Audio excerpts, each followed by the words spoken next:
high explosives, mortars and rocket-propelled grenades. Well, what we've found here is approximately 400 to 600 rounds of high explosive mortar rounds.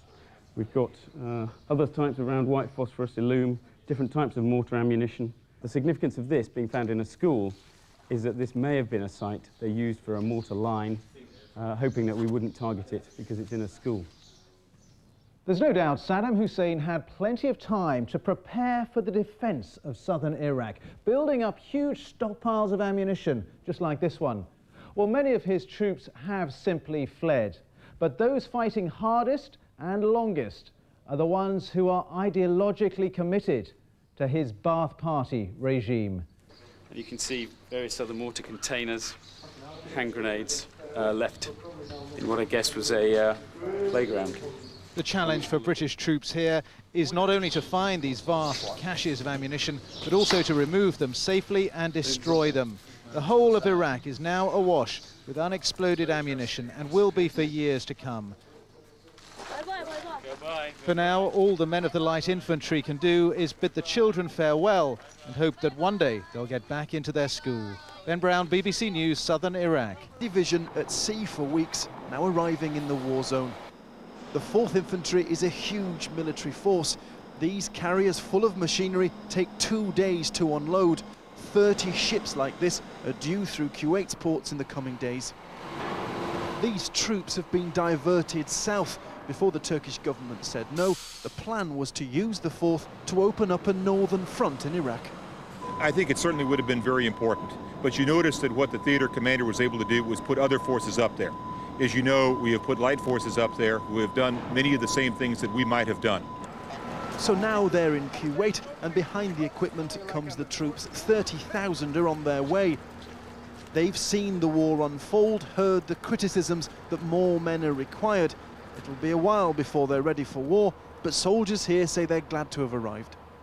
It kind of hurt because, you know people over there in 3rd ID and the rest of the units, and you want to be there with them, to go through it. And we knew it was a long time coming, so it's just anxious.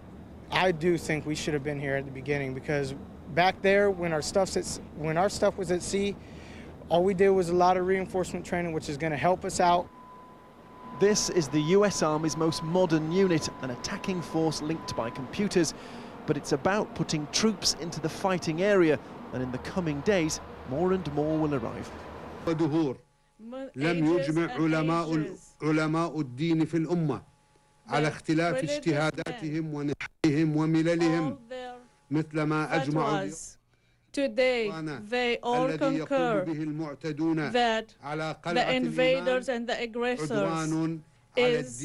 what they are doing is an aggression on religion and self and on the Islamic nation.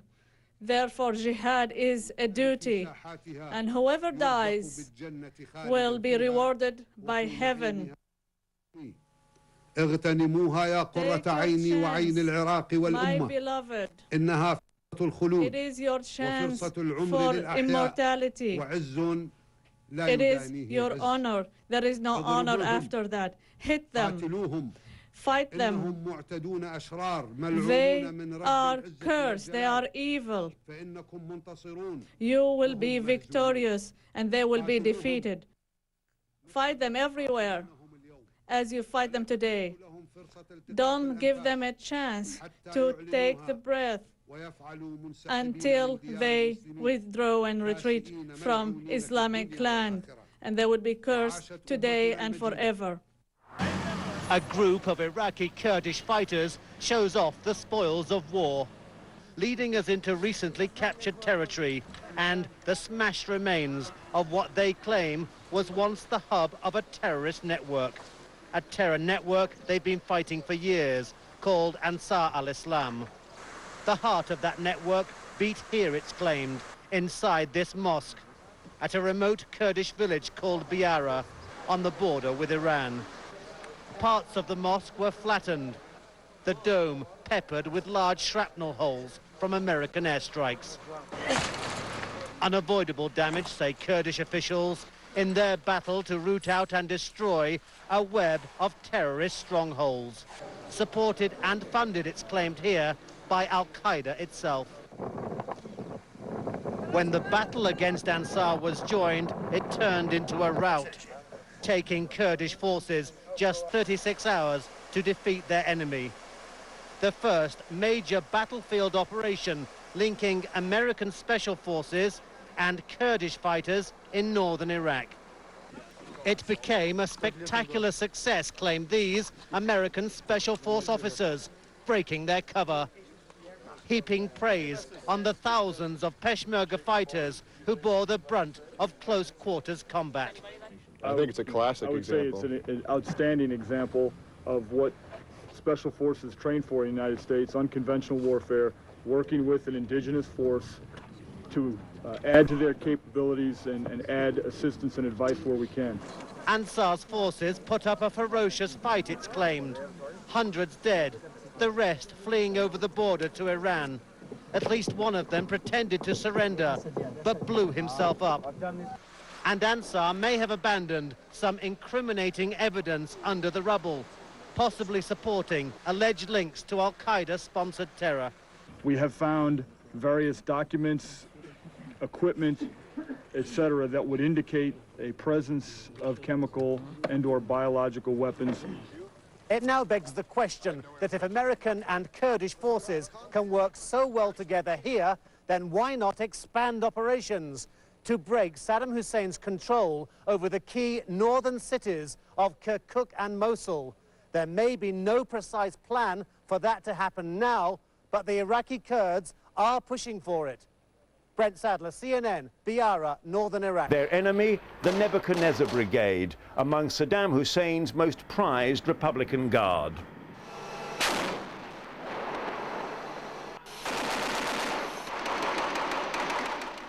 Amazingly, there appears to have been only one coalition casualty in this firefight, hit by a ricochet. I'm not sure what happened. You're all right. Don't worry about it. You're going to be okay. Ricochet? You just got yourself a Purple Heart. Hey, sir, give him a cigar. Let's get him out of here. Eventually, many Iraqis raised the white flag and surrendered. 35 Republican Guard were reportedly killed here. It's not known how many survived to fight another day. The bridge at Hindia is now in Allied hands, another objective achieved. But it's clear that in towns like this, the Iraqis will not give up without a fight. The road ahead for the coalition holds much danger. But for the soldiers, every victory is a moment to savor. I lit it up with the HG, boom, boom, boom, boom, boom. Another one slammed. There's a building right behind me. Woo, right in the building behind me. I mean, right up by the hatch. Urban warfare was not part of the plan for coalition troops, but now it's a reality. What happened today is an ominous warning of what may lie ahead in Baghdad. Tim Hewitt, ITV News, Southern Iraq. Look at the horizon. Even at a distance, this appeared to be a massive raid. We filmed it this evening. The target is on the southern outskirts of Baghdad. And these are the vapor trails of the culprit, an American B-52. Earlier, this was the result of yet another cruise missile strike on the city centre. Not far away, we were shown evidence of an impact in the grounds of a university. It looked like a miss. There was blast damage to buildings nearby. Caught in the middle, the citizens of Baghdad remain resilient and practical. Many people were at this market to buy videos and CDs, replacement entertainment for local television, which is at best intermittent. The number of people who venture out these days never ceases to amaze. This is another of the peculiarities of war. This Iraqi soldier is guarding Baghdad's British embassy. The embassy has, of course, been closed for more than a dozen years now, but it is somewhat ironic that with the two countries now at war, the Iraqi army is still protecting British sovereign interests here in the heart of Baghdad. Regarding the war in general, the Iraqi government says coalition forces are losing heart. So they are becoming more and more desperate, more hysteric, and they started killing the Iraqis. What they don't talk about is the effect the bombers are having on their forces around the city. Tonight, these were busy skies. John Irvine, ITV News. The Fusiliers launch a raid on a factory that's being used by the enemy. British troops have been fired on from behind these walls. The mission now to put it out of business. As we clamber inside, no one's sure what's being concealed. At first it seems deserted, but they're taking no chances. The warehouse doors are wrenched apart as they search for incriminating evidence. Although this factory produces flour, it's controlled by the government and used by the Ba'ath Party. No one was sure just what was going on here, so they needed this company to come in and check it out. A locked building is the centre of attention. The only way in to blow a hole in the wall. A fuse is laid and the order given to stand well back. Fire now. In the currency of war, they've struck gold. At least 50 guns emerge from the dust, and there's a second weapons dump close by. Really what we wanted to achieve was just to make sure that there was nothing that was in here that could be used by the enemy. And that's one of the reasons why we've come in, not necessarily with a big stick, we've not come in all guns blazing, because we realise that this is actually a civilian facility which has been utilised by the Iraqi military to target the coalition forces. All the workers are rounded up, kept under guard until the interpreters can question them about the real purpose of this site. Despite the ordeal, most will probably be allowed to go. But today's raid is concrete proof that Iraq's rulers are using civilians to camouflage this war. Juliet Bremner, ITV News, Basra. Phil, what have we got here? Anti-aircraft weapons? Yes, Mark, 2 captured Iraqi anti-aircraft guns, half-inch caliber, both in perfect working order. But they look so old. Yeah, they might look old, but they're robust, rugged and exceptionally reliable. And how did you get these? Did you capture them, or did people lead you to them? Yeah, a mixture of both. Some of it we've captured on our ground operations. We've had locals surrender ammunition and weapons directly to the camp. And of course, they've also pointed us in the right direction, given us the nod, tipped us the wink, and we've gone in and raided those particular locations and uncovered stuff. And what have we got over? Machine guns over here as well? Yeah, we've got a selection of a typical selection of the stuff that we've found. We're finding stuff every day. And today we had another big find, which probably comes to around the 20 tons of ammunition. And again, even this evening, we had an incident in the town where an RPG was fired at a Royal Marines call sign. And this is what we get typically every day in this location in Qazar. So the raids are going on still tonight to get weapons like this? We will continue operations of that nature until we're absolutely satisfied that we've sanitised the area of this type of equipment. And just finally, what will happen to these weapons now you've captured them? Those pieces which we consider to be unsafe, we will destroy in situ, and those equipments which we consider to be serviceable, we will keep, register, and then perhaps use those to re-equip the new Iraqi Standing Army. This is the beginning of the second wave. As the war rages on, the reinforcements are arriving and waiting. The mighty firepower of the US Army's 4th Infantry Division is being unwrapped, but it won't see action for some time. The division has 36 of these huge container ships. It'll take weeks for them all to dock and unload, but not one of its soldiers will go into battle until that whole process is complete. A further indication, if it were needed, that the coalition is preparing for the long haul. The soldiers, though, will not be fighting the war they'd expected. The original mission was to hit Baghdad from the cold, mountainous north through Turkey. Now they're faced with desert and summer heat. No problem, according to their general. We represent a decade of investment in technology and capability that will give us lethality, it'll give us situational awareness on the battlefield, and that, coupled with great soldiers who've been through a fantastic training program, makes this division something the enemy will be afraid of. But it hasn't been easy for the troops who watched the start of this war at home on television, knowing they'd soon be thrown in. A little nervous, but all in all, I feel it's the right thing. I feel this is what I got to do.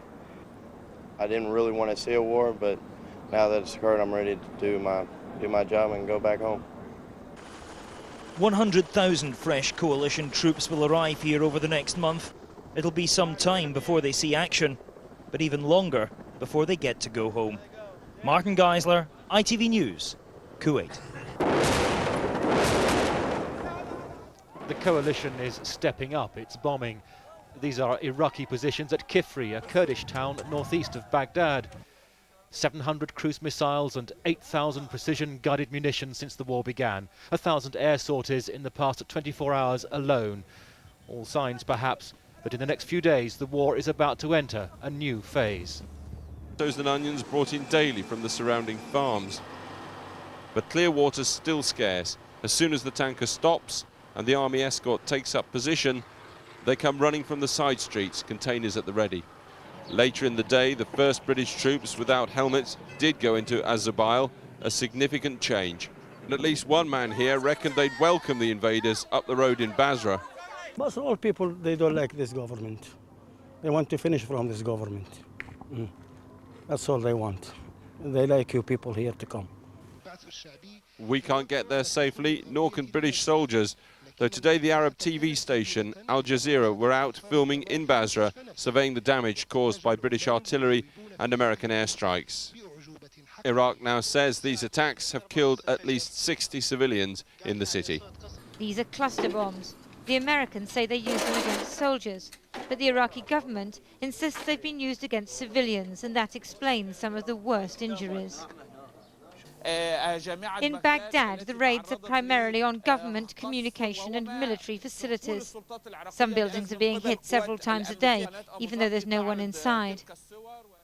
But the Iraqi government still says it's winning the war. Further north, west of Mosul, they claim to have foiled a British airborne landing. Al Jazeera television says the pictures show local people showing off captured equipment and celebrating their success. Here on Najaf. Loss of any innocent life is truly tragic. Our policy of doing all we can to spare civilian lives stands in sharp contrast to the Iraqi regime's constant violations of the international laws of armed conflict and the Geneva Convention, let alone decent human behavior. The climate established by the Iraqi regime contributed to this incident. Operation Iraqi Freedom continues unabated. Coalition aircraft again flew more than 1,000 sorties over Iraq in the last 24 hours. The air campaign continues to strike Iraqi leadership targets in Baghdad and throughout the country, to include airstrikes on Iraqi command, control, and communication facilities, as well as air defense sites. Coalition ground operations are continuing to isolate and destroy enemy forces throughout Iraq. The Medina, Hammurabi, Baghdad, and the Al-Nada Republican Guard divisions are continuously being struck by both our ground and air forces, significantly degrading their combat capability. Our forces have fired more than 700 cruise missiles and dropped more than 9,000 precision-guided munitions since Operation Iraqi Freedom began. I have one pre- and post-strike image for you today. The image is of the former terrorist training camp at Kerma, and I stress former since it is no longer an active terrorist camp. We struck this camp in northeastern Iraq near the Iranian border early last week with several dozen Tomahawk missiles and precision airstrikes. Then we followed by a ground and air attack conducted over the last couple of days with the help of Kurdish forces.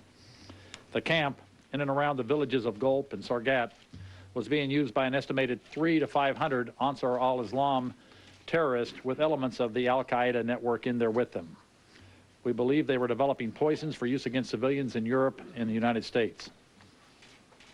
Initial estimates indicate that a significant number of terrorists were killed in the air and ground operation. Many of the deceased appear to be non-Iraqis who were members of Ansar al-Islam, al-Qaeda, or perhaps other international terrorist organizations. Our teams are carefully examining the facilities to uncover any potential information or evidence that may still exist following the strikes. I also have 3 videos for you today. The first one is of an F-15 dropping a precision-guided munition on a suspected SA-2 missile site southwest of Karbala.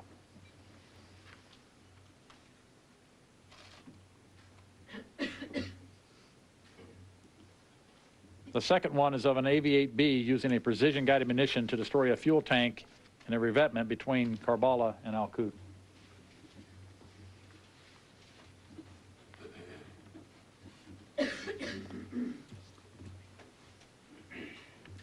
I think we're catching up. That looks like a fuel tank to me.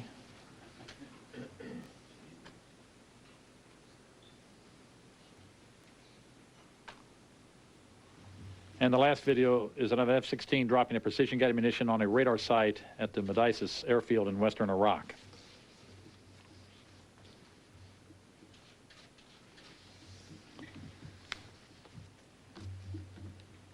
And lastly, it helps to remember that the effort to disarm Iraq and end the current regime is part of the global war on terrorism. And as we have said since September 11th of 2001, one of the keys to success is going to be patience. Patience is the one element of the current plan, and it's paying off more and more dividends as the days go by. US bombing is now going on around the clock. Iraqi positions are being hit with massive firepower. Spearheading the air assault are naval jets from carriers in the Mediterranean. The US Air Force is also using giant B-52s flying in from Britain. Some of the heaviest bombing is going on near the Kurdish town of Kifri, where spectators watch the massive explosions with satisfaction. The town is just 100 miles from Baghdad, and the hope is that Iraqi troops will abandon their positions, throwing their defenses into chaos. Increasing numbers of Iraqi soldiers are deserting, hoping that the Kurds will give them sanctuary. These men fled across the lines last night. They told me that they had run away because they could not endure the air attacks.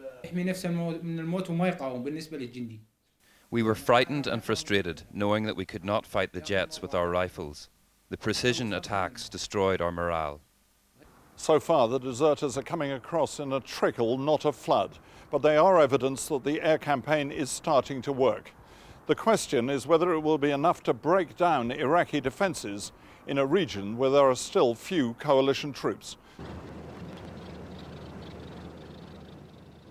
Just occasionally we get to talk to Iraqi people. These are sometimes strained meetings. After all, I step out from an American military vehicle. This farmer was reserved, said his family can't sleep for the artillery. There was politeness here, but little more. Gavin Hewitt, BBC News, near Najaf, Iraq. The gunships around the besieged city of Basra today, attacking suspected pro-Saddam militiamen. While in Safwan, British troops staged a dramatic raid to arrest a group of alleged Ba'ath Party fanatics. What's all that in there as well? And they're hunting down not only Saddam's supporters, but also his ammunition stocks. Troops from the light infantry have discovered a school where the classrooms have been turned into arsenals of weapons. Beneath the waters of the Persian Gulf, the nuclear-powered submarine HMS Splendid, and the final moments before a cruise missile is launched. Execute. The coordinates set, the target many miles over the horizon. Discharge. Missile away. DCB correct. Missile seen to fly. Booster separation, transition to cruise. HMS Splendid, one of 2 Royal Navy submarines in the region. The lives of the 120 men on board and the work they do, for the most part beneath the waves and out of the spotlight. Her exact position on any day, strictly classified. The nickname the Silent Service is well deserved, because despite all the coverage of this conflict, this is the first time that any cameras have been allowed on board any submarine, British or American, since the start of the war with Iraq. Also classified is the number of cruise missiles she has launched. But on the opening day of the war, 3 American ships and 2 submarines, between them fired a total of 50. A submarine is today's battle cruisers. We have immense firepower, whether it's from Tomahawk precision strike weapons or from torpedoes or even anti-surface weapons. We can pack a strong punch. Often submerged for weeks at a time inside the cramped confines of the hull, it is a lifestyle chosen by only a minority in the Royal Navy. In the engine room, the temperature regularly hovers above 40 degrees centigrade. These boats, you know, are getting on now and they're working in very hot waters and they cope very well with it, but the atmosphere, we feel it. It's claimed every cruise missile fired from HMS Splendid so far has found its intended target. And with coalition strikes intensifying in and around Baghdad, there will, in the days and weeks to come, be many more launched from beneath the waters of the Persian Gulf. Fire! We know that certainly over the last 24, 30 or 48 hours rather,